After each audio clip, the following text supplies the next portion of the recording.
ഇനി ഞാൻ നിങ്ങളെ എങ്ങനെ പറഞ്ഞ് മനസ്സിലാക്കണം? ഇത്രയൊക്കെ പ്രായമായില്ലേ, ഇനിയെങ്കിലും ഒന്ന് ഒതുങ്ങണ്ടേ? എന്തോ കാണിക്കും, എന്തോ ഉദ്ദേശിക്കുന്നു നിങ്ങള്? ഓ, ഞാൻ ഇനി ആളുകളുടെ മുമ്പിൽ എന്തോ പറയൂ? എനിക്കങ്ങ് നാണക്കേട് കൊണ്ട് ഞാനങ്ങ്.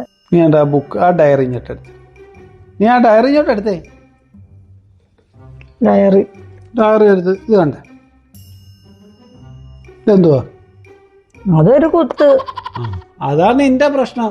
എനിക്ക് ഈ ചുറ്റിനും ഒന്നും കാണുന്നത് എനിക്ക് അറിയത്തില്ല. നീ ആ ഒരു കുത്ത് മാത്രമേ കണ്ടോളൂ. എന്ന് പറഞ്ഞ പോലെ എന്റെ കാര്യങ്ങളും നിനക്ക് വേണ്ടിയോ അല്ലെങ്കിൽ നമ്മുടെ ഈ കുടുംബത്തിന് വേണ്ടിയോ ഞാൻ കിടന്ന് പകല് കിടന്ന് കഷ്ടപ്പെടുന്നതോ പിടിക്കുന്നതോ ഒന്നും നീ കാണുന്നില്ല. നിസ്സാരമായ ചെറിയ എന്തെങ്കിലും ഒരു തെറ്റ്. നിസ്സാര തെറ്റാണോ ഇത്? നിസ്സാര തെറ്റാണോ? വെളുപ്പിനെ 5 മണിയാകുമ്പോ എത്ര മഴയാണെങ്കിലും തണുപ്പാണെങ്കിലും നടക്കാനാന്നും പറഞ്ഞങ്ങ് ഇറങ്ങും.